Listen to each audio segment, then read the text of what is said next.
Hi, ladies and gentlemen. It's your boy Pro, and today I'll be bringing us a very exciting tutorial. And basically, we'll be creating an abstract scene, and it's pretty much simple, straightforward. So this is not a live video, because I have already made recordings of this video while I was creating it, but I will be showing you basically everything I did to achieve what I created, and I will be making inputs where necessary. If I make use of shortcuts, I'll just put it on the screen or just talk about it. So yeah, I hope you enjoy it. Yeah, let's get into it.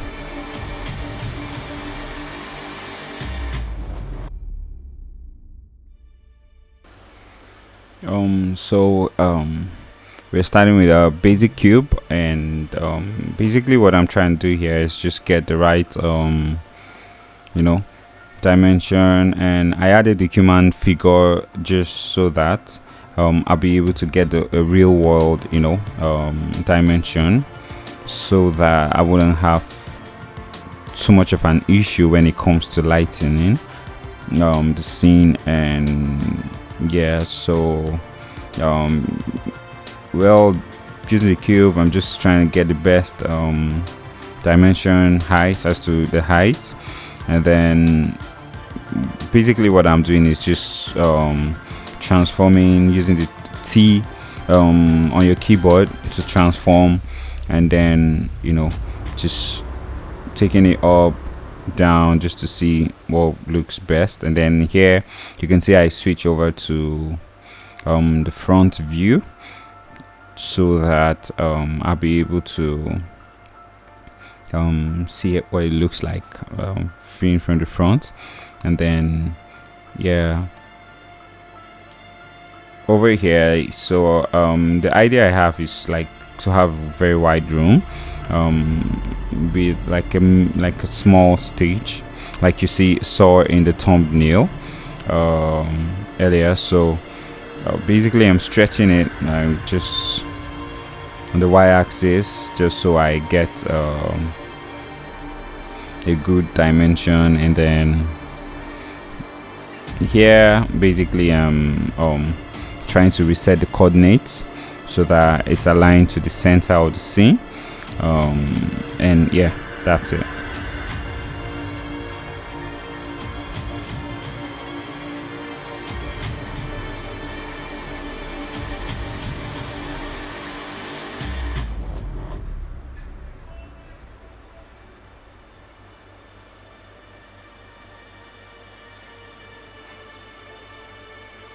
Okay, so still trying to see what really fits, and there isn't really like a perfect dimension for this. Like basically I'm just using my eye to see, oh okay, this looks good and this doesn't, let's fix it this way. So there isn't like a perfect dimension, honestly. This is just me trying to see what looks good and what doesn't, and just yeah, being at it. Okay, so at this point I just hit the number, the letter C on my keyboard, just so I can make the cube editable. And then I'm using the loop cut to just have like a cut on my cube, and then here in the settings area, basically we're going with 3 number of cuts. And then yeah, once you're happy with that, you just hit OK, and assign that yeah.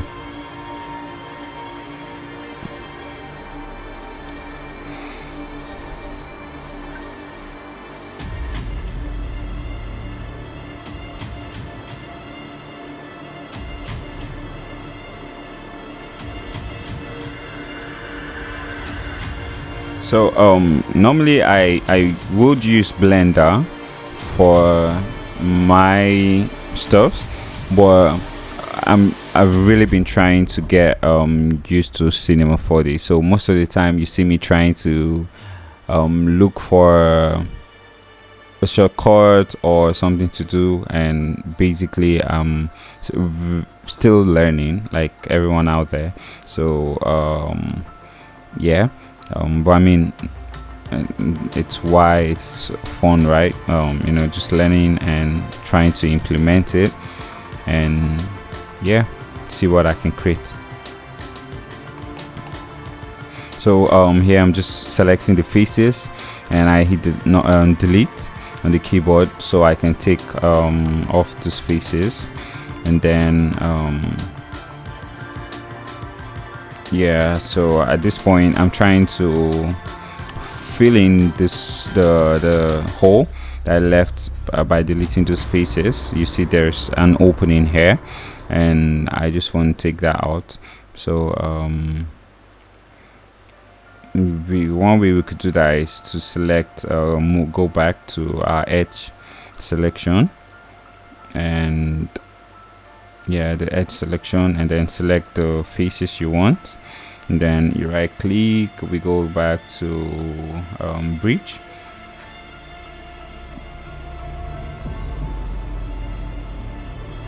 tool. You can press the M and then B on your keyboard, and so you just move it to, you know, click on a point and click on the other point to weld it together, to bridge it together. And that's pretty much it.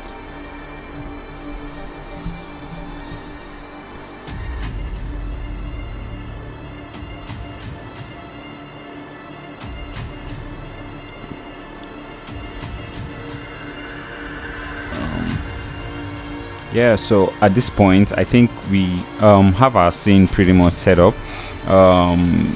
Basically I would be adding just another cube so that I'll start to block out our scene and see, you know, just add like an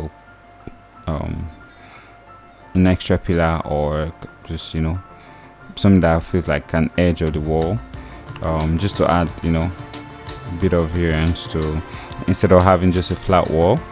And like I said, it's pretty much just me trying stuff and seeing what works and what doesn't, and yeah, using the same you know, just adjusting scale and transform, and just, you know,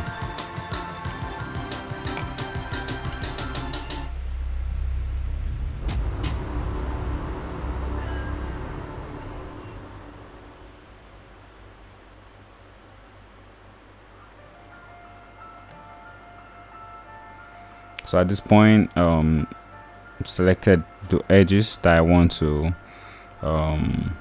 bevel out, and yeah, you just go to the bevel. Yeah, like I said, I'm still trying to learn Cinema 4D.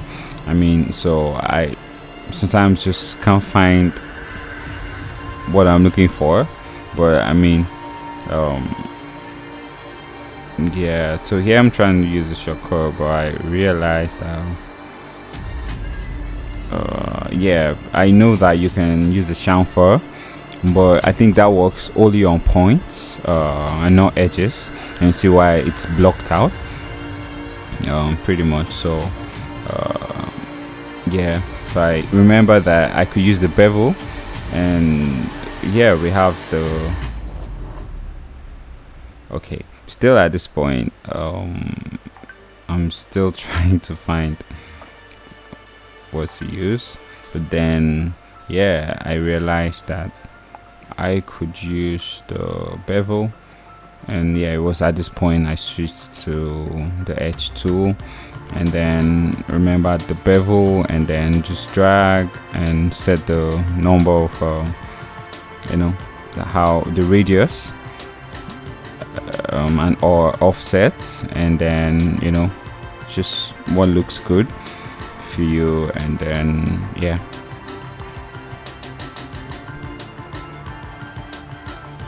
So switch to front view, and then just trying to see the best offset that I would work with.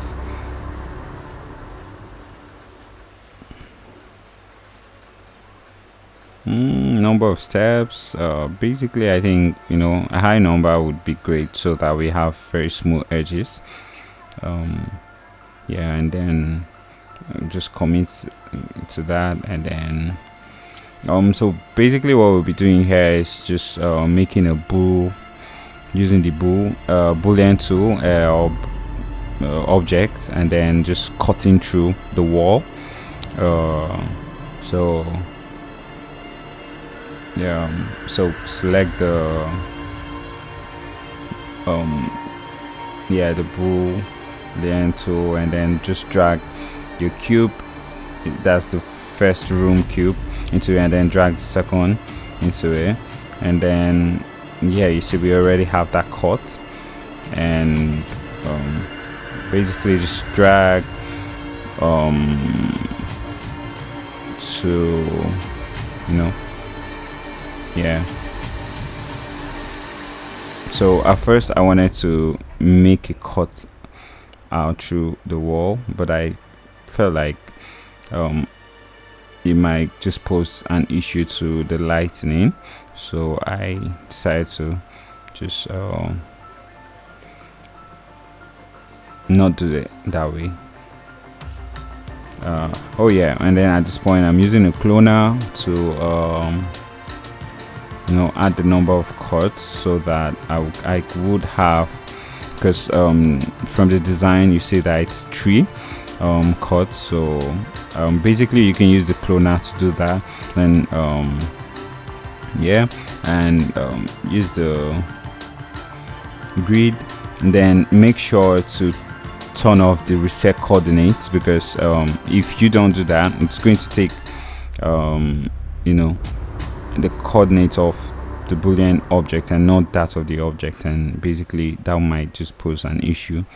Yeah, and then just go 3 basically, and you see we have our cuts, and just drag it out a little so that it's not cutting out through the wall. I feel like it's just better, it looks better this way.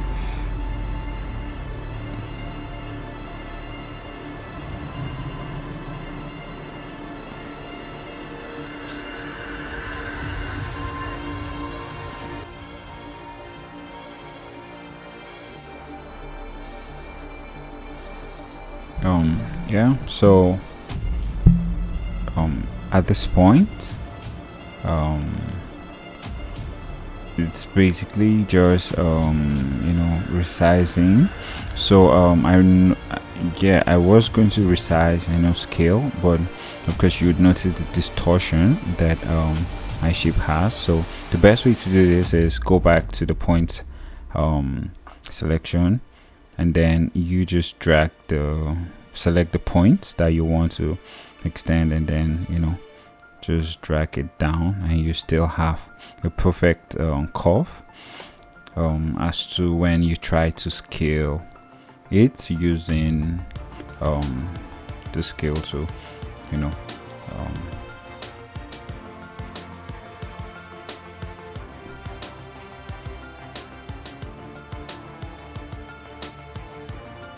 so right here I just added in another cube, and basically what I did with this was to form like create like an extra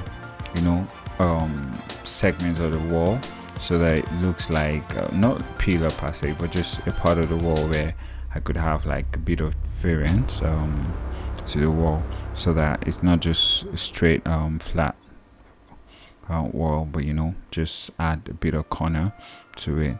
And so you can see how I'm switching between views, the front view, and then the top view, and just using it to arrange and block out my scene so that I have basically what I want. So I'm still going to use the cloner tool and basically just I'll add it to our object, and if you drag it inside, you see so we already have it cloned. So basically we'll just reduce the count to 2 because we just want 2 of it. So the reason why I deleted it was because the cloner tool came with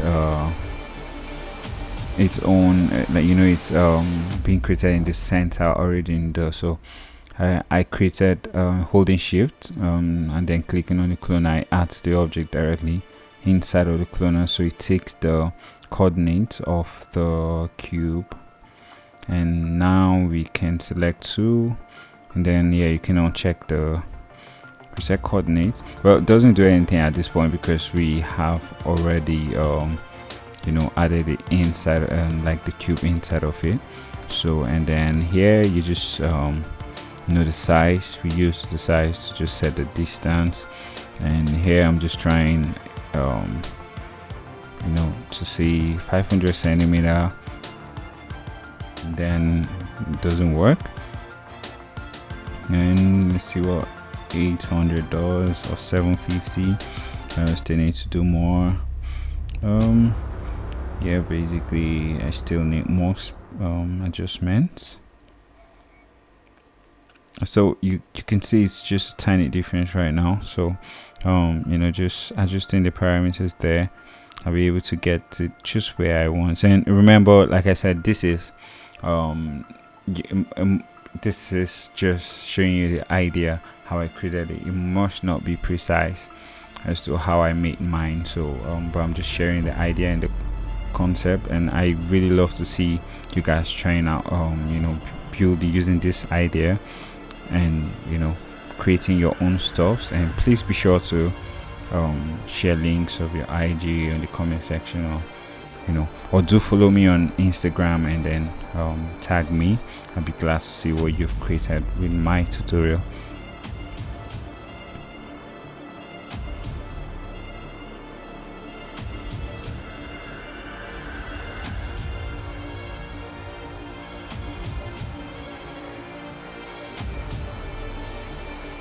So basically I just added another extra cube, and using the same method as we have been doing, resizing, checking scale, just making sure that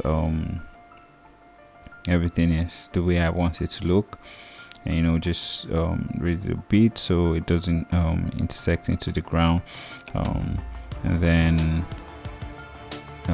at this point I want to delete my human figure because we don't really need it at this point. We're pretty much done with it because we already have our scale intact.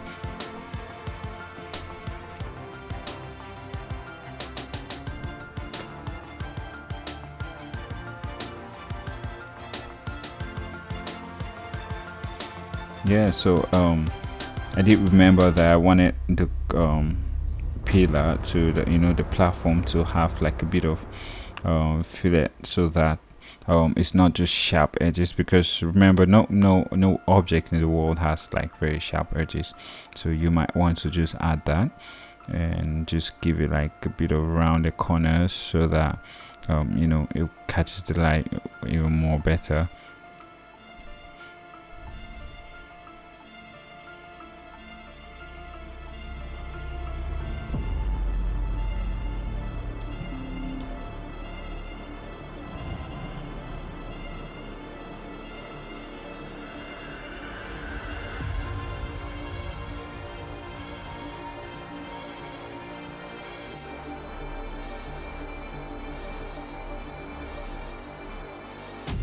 So I just started the Redshift live viewer, and then just to see what it looks like right now, and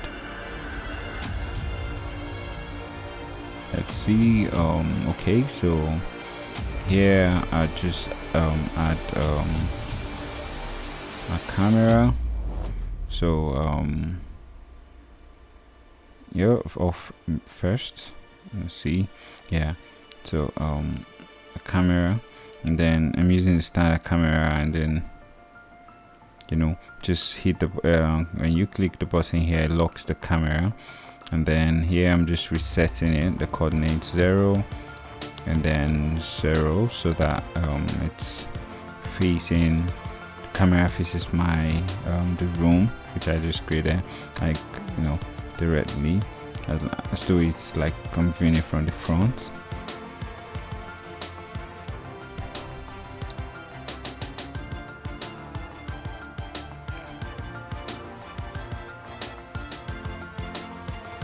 And yeah, I love to use the tele lens. It's like 135 mm. It's more like a zoom lens, so it gives you like see how it brings it very close, and then we just take it backwards a bit, and just at this point, this is how I want the camera to be looking at it. You can choose to use another direction or another angle, but this looks nice to me, and yeah, pretty much nice to me.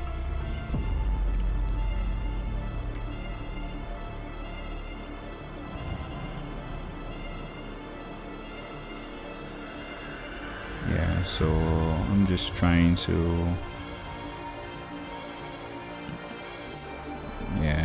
take. So I noticed that because of how I want my camera to be positioned, you see that you see here there are some black spaces top of the wall, and so it means I need to extend it, and now I just deactivated the camera so that when I move in my viewport, I don't have to change the settings of the camera. So just go back, use the face selection, and then select the faces that you want to lift up, and then select, and then go back to the move, and shortcut you can just use the E, and you see just drag it up, and this pretty much looks good. And then the extra cubes we added earlier, we also need to take them up a bit so that we don't have that space there. So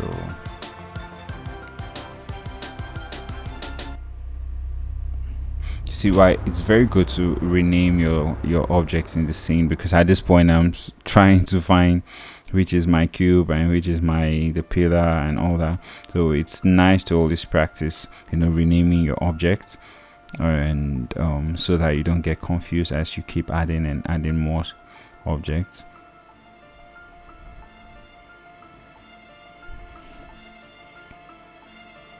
Yeah, so I just found it's inside a cloner, so we just use the scale and just add it. Yeah, and perfect. I think we're good to go.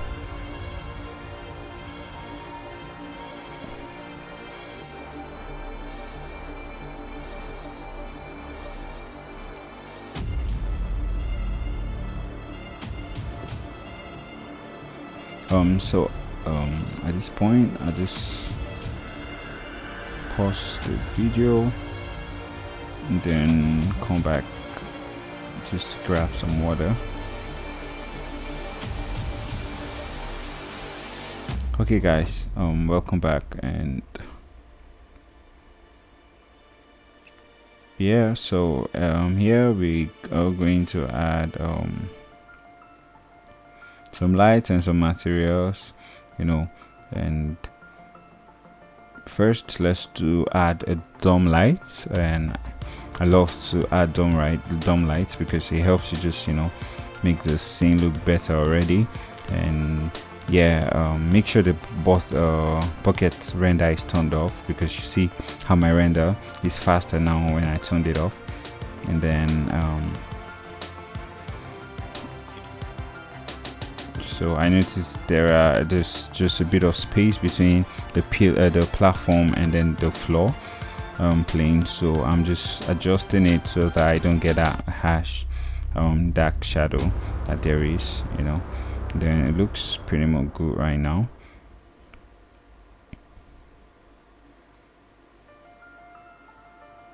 Yeah, so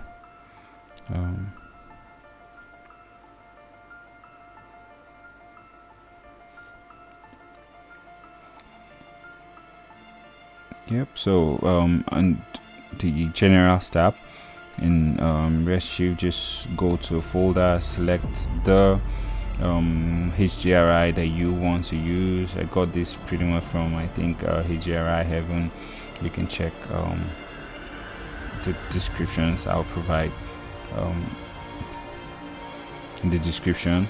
And then you see how using testing different HDRIs give you, like, you know, different feel, and already sets the mood for the lighting. And I'm just while selecting the dome light, I'm just rotating it so that I get a nice direction of where I want the light to be hitting from. And you see how rotating it to some direction creates shadow, and then some other place is brightened up.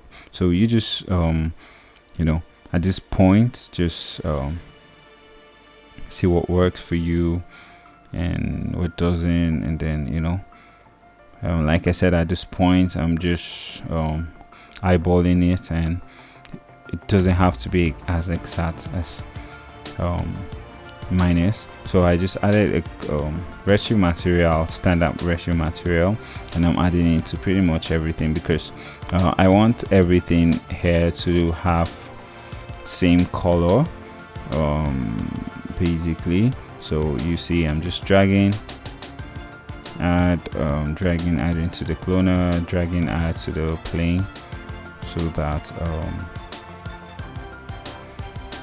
we have the same color. So while if you double click on it, you have the shader graph, and on the shader graph, it's pretty much like a straightforward material that we're going to be using. So just change your diffuse color to the color that you want.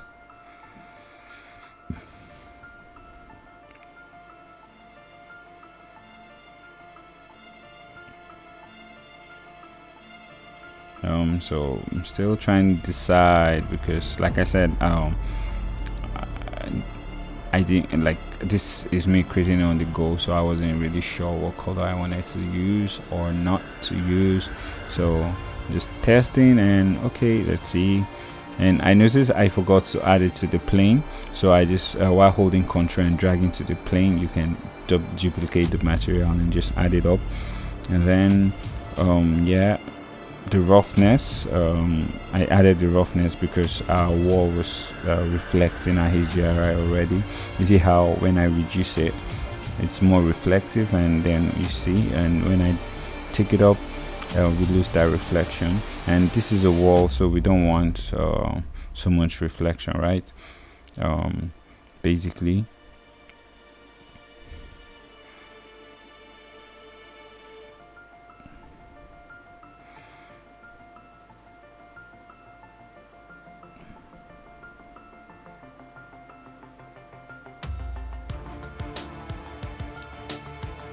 I'm still trying to decide what value of the roughness looks okay to me. And yeah, so at this point, you know, it's just what looks right, but you can pretty much use my settings. Just pause and use my settings. So if you want to achieve the same thing, and I added an area light and just took it up the scene so that there's light coming from the top. And so we're going to add a target object, a target tag, so that the light, no matter where you keep it, it will be looking at the platform. So just right click, go to the animation tags and add a target tab, and you see that if we drag the platform, which is named cube, and go back and select the target tag, but I just renamed it as stage so that I don't get confused next.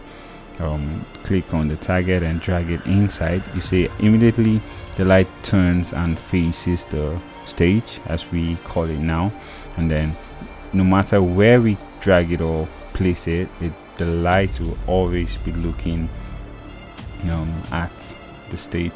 This is very useful, especially when you animating stuff and you want the camera to be focused on a specific object or so. Like, that's very useful. So keep that in mind and be sure to use it whenever you work in Redshift. So I noticed the light is too bright, so let's see what 30 looks like. Too much still. Maybe 10. Okay, 10 looks good, but maybe we could do 5. Let's see what 5 looks. Yeah. Because good thing is I'm still going to be doing color corrections in Photoshop, which is the next part of this tutorial after we're done with this. And I want the material to be a bit darker because I noticed because of the light, it's very powerful, so it's making our wall look very light. And let's see what an orangey look looks like. And yeah, so let's make it a bit lighter and see. Yeah, then just adjust your width and see how a difference it makes. Basically maybe a lower value and then more roughness. And yeah, I added a sheen so that it receives light and bounces back on the walls, as you can see here. So it just makes it a bit better, but then with a bit of roughness.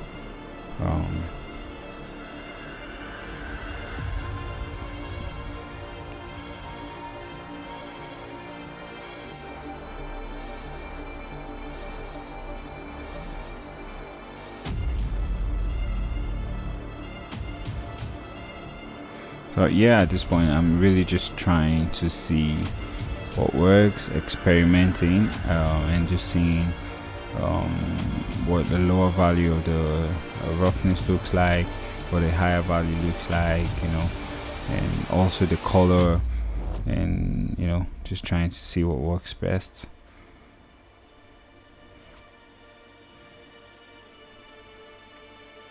So pretty much the dome light too, we're going to drop the exposure down a bit so that we don't have so much light in the scene.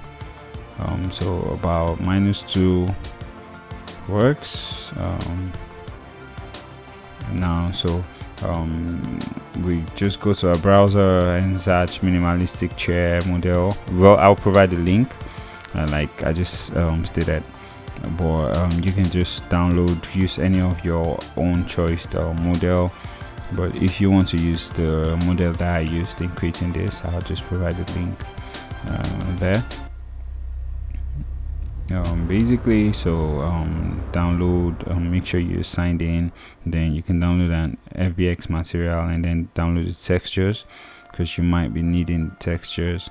So yeah, that's pretty much it.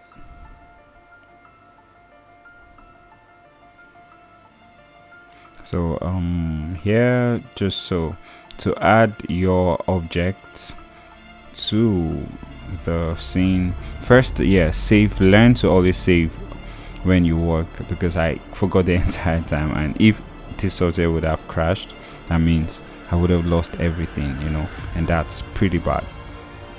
You wouldn't want that to happen, right? So go to the file where your object panel is, and then you just use the match objects and then you go to the folder where you downloaded your chair, and then select it, and then pretty much that's it, and we have it in our scene.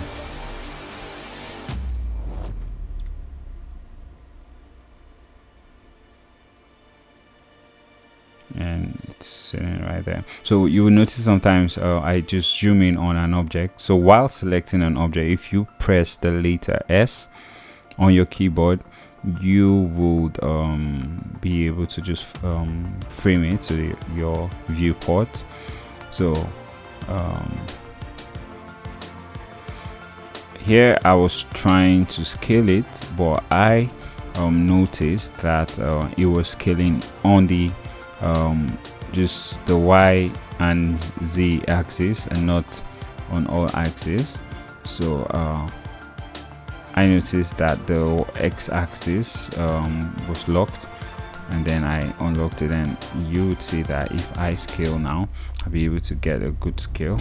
So be sure to check that if you notice your object scaling from just one axis and looks distorted, you know.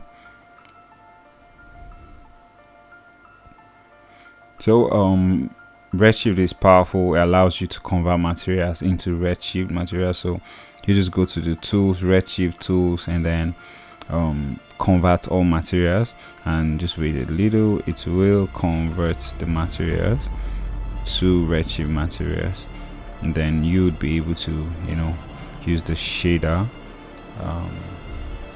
editor and just add textures and everything.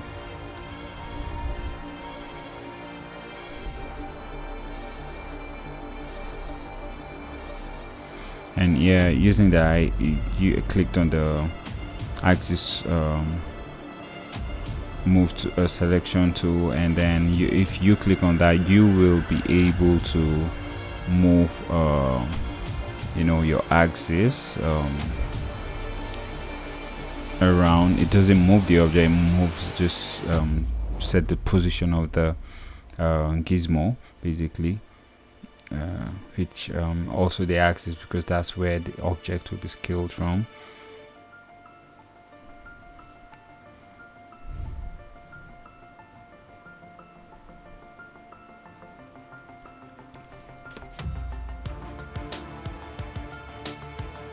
Yeah, so I'm still having that distortion, and I noticed is because if the axis was wrongly placed. So if you notice, the rotation is happening somewhere where, like, far off where the chair is.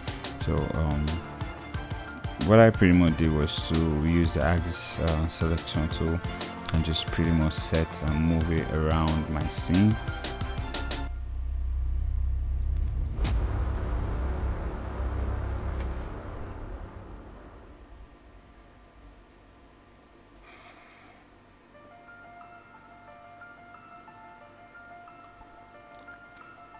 Yeah, so you notice the X is selected. So but now by clicking on it, you see I am able to scale my object proportionally, and that solves like pretty much everything I was trying to do earlier.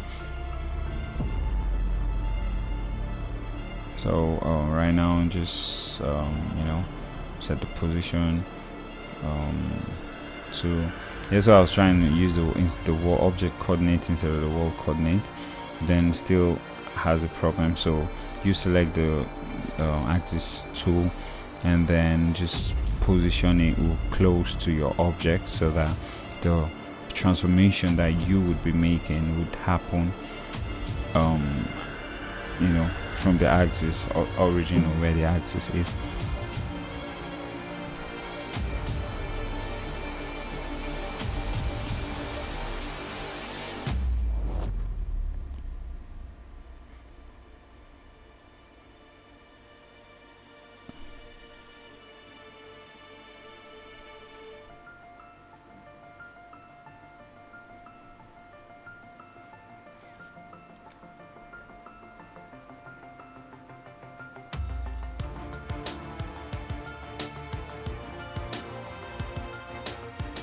So I just pretty much duplicated the chair, and then want to just adjust the position and rotation basically, and then just move it up in our scene, and just where we want it to be at pretty much. So it's pretty much the idea I had for scene. It's yeah, so you see we get this weird transformation because the origin, you see where the origin is set to. So basically I just moved it back to the center.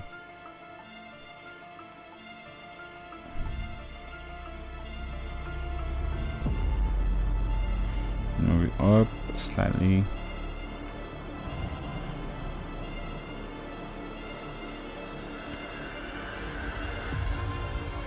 And then let's rotate a bit.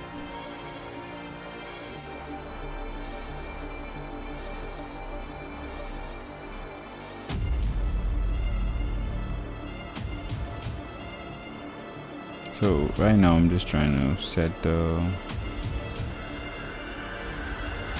X back to the center of the object so that I'll be able to transform it from where the object is. And you see we have that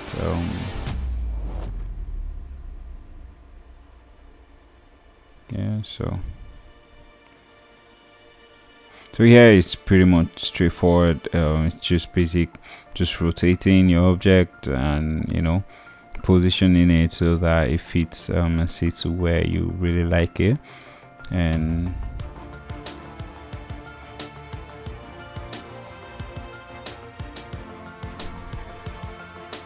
yeah, so we just duplicated another chair and then adding it basically to the scene. And yeah,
so you would notice our chair looks black, different from how from where we downloaded it. It has a wooden texture.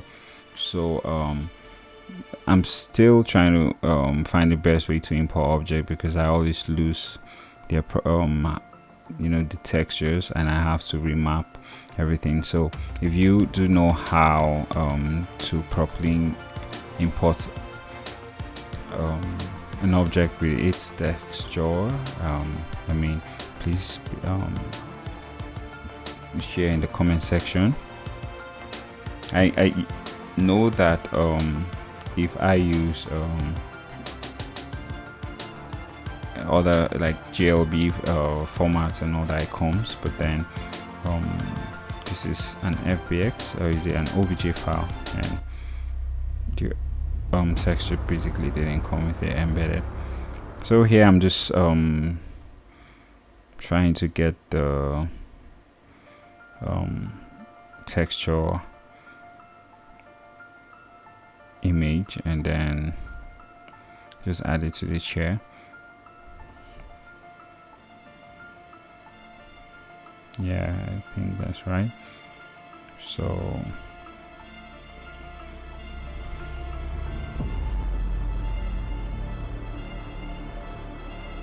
and then the bomb texture, it's a bomb texture for it too.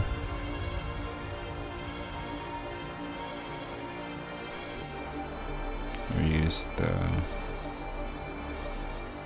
normal, yeah, and then say no, and we see now our chair looks real. Okay, but then you the other chairs are still looking black. So what we're going to do is just basically replace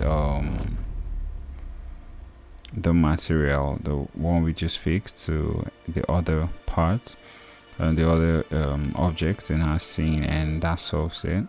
So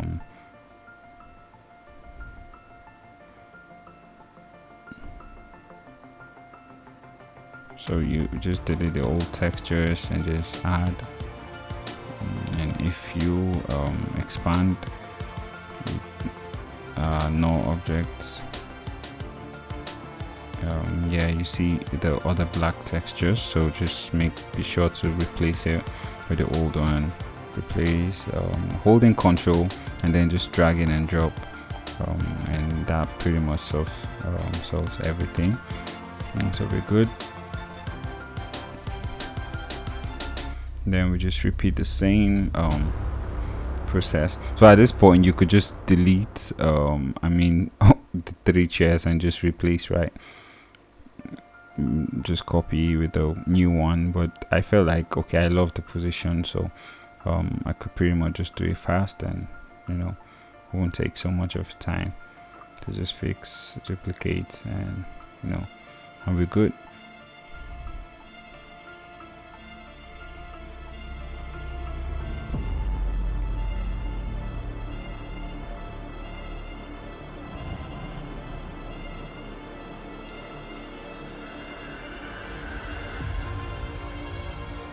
So we are almost done with the first part, which is rendering, setting up our scene.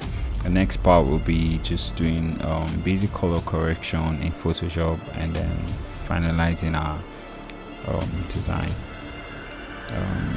Yeah, so I think the texture looks good.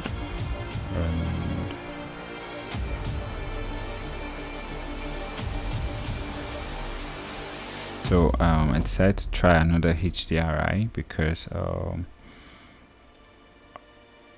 just to see how, with the materials added, how different it might look from if I change the HDRI. So let's see what other HDRI might give us. See this. Okay, let's see. Not so much different, so okay, it looks a bit brighter. Let's try something else. Okay, this one says studio. Let's see. Okay,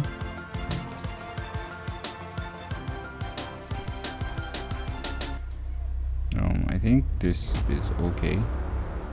So let's just rotate, select the dome light and rotate it again, and just change the direction of where the light is coming from, just so we can kill the shadows that we have in front of where we did the cuts.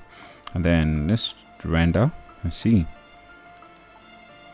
Now make sure you've selected Redshift in your renderer, and then hit the render and just let it calculate textures and everything.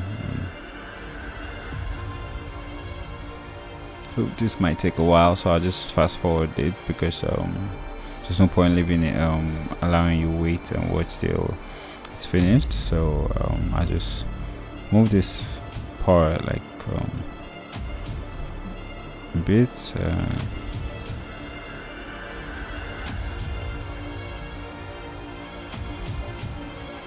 Yeah, so you would notice our scene looks different. So what I did was to forgot to lock the camera. So once I activated it, now our render is correct as to what we wanted to render.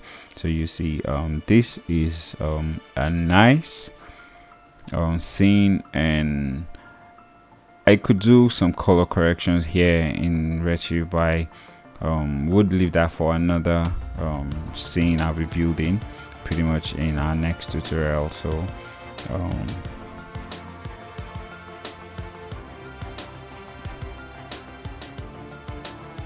let's load Photoshop and quickly get this sorted. And yeah,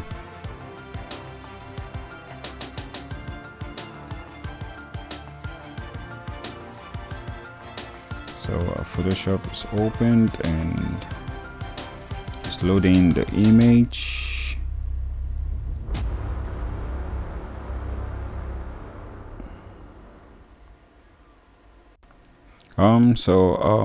Just go to, make sure you duplicate your image, and then we go to camera, raw, in the filter, and then here you basically you could just pause every section and copy my settings if you want to do, but the concept is different.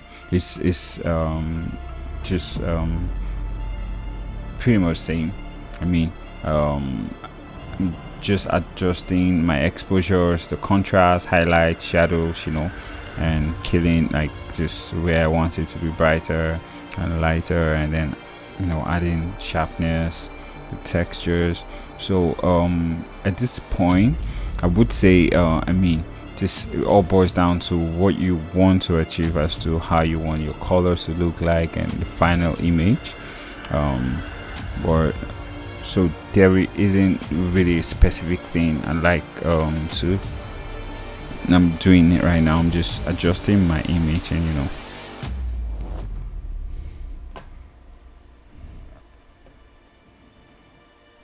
so the basic channel per tap is pretty done with, and then if you go to the calibration, we could see just adjusting the reds, and then the saturation, you see what color it gives us. It looks nice. So when you are following this, I think at this point you can just pretty much experiment, so that you know, because that's the whole goal of learning this, right? It's just see my own process and try and recreate yours and explore, and that's just the best way to learn. Like I said earlier, the whole point of creating this was because I saw the scene elsewhere, and I really wanted to try and, you know, challenge myself to try and recreate something that looks similar, because I'm really trying to get my hands good on Cinema 4D. Yeah.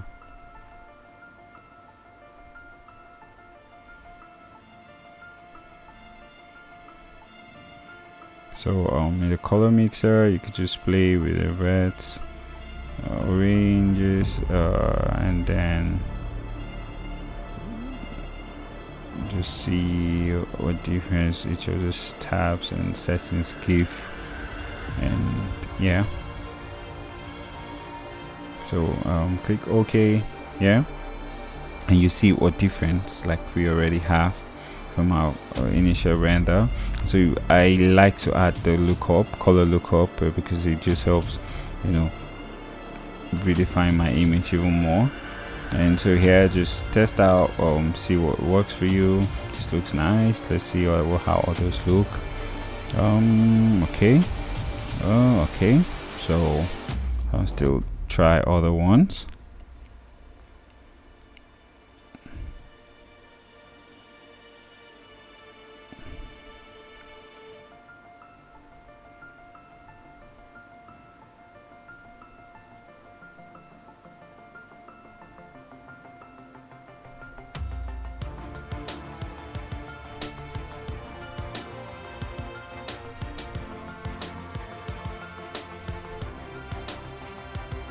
And then let's add curves or exposure first. so we could just kill, because I at some point I felt like the white at the top where our light initially was too bright. So I'm really just trying to adjust and see how to get a good image.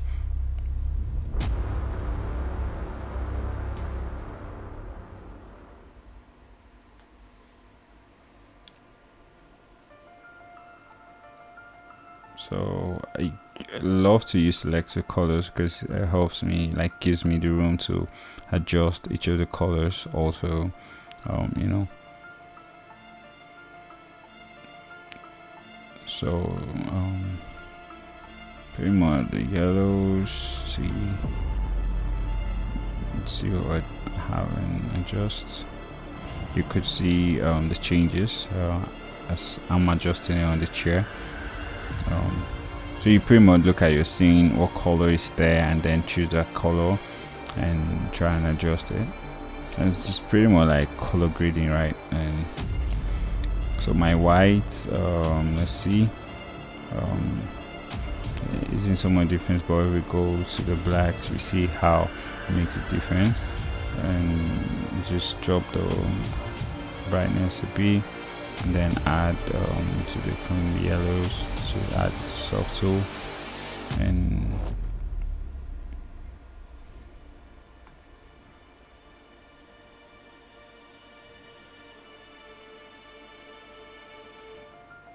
yeah, so you can pretty much, like I said, at this point just experiment and have fun recreating your own scene, because I really love to see what you did. And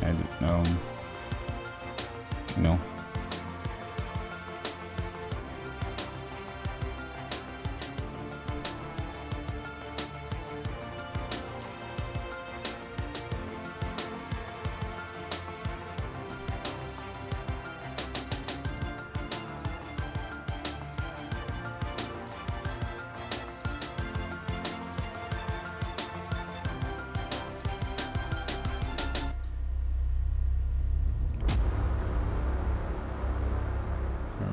yeah, so let's see the difference.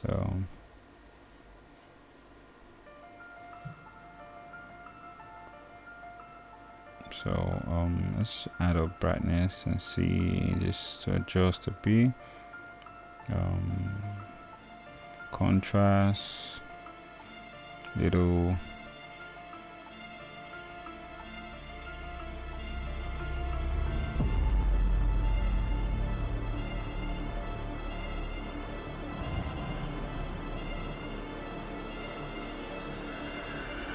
and that's pretty much it. Honestly, I mean, at this point we could keep adding stuff to make it better, but this looks great right now. And so just want to add the logo just before I post it on my Instagram, you know. Yeah, and pretty much that's it.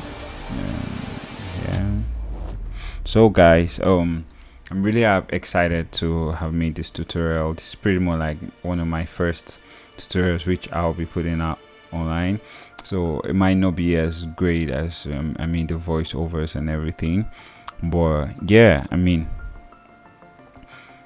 we can never get it right, yeah, but we just keep getting better. So thanks for watching this. Please be sure to subscribe if you haven't. This will help me create more videos as I learn, and then also put our videos there so you will be able to learn from me. Be sure to drop a comment in the comment section, and I'm looking forward to creating more stuff. I have a team in a creative agency where we'll be creating a lot of tutorials, and I'm really looking forward to doing so much for you guys. So thanks, and please subscribe and like this video, and please share also. Bye.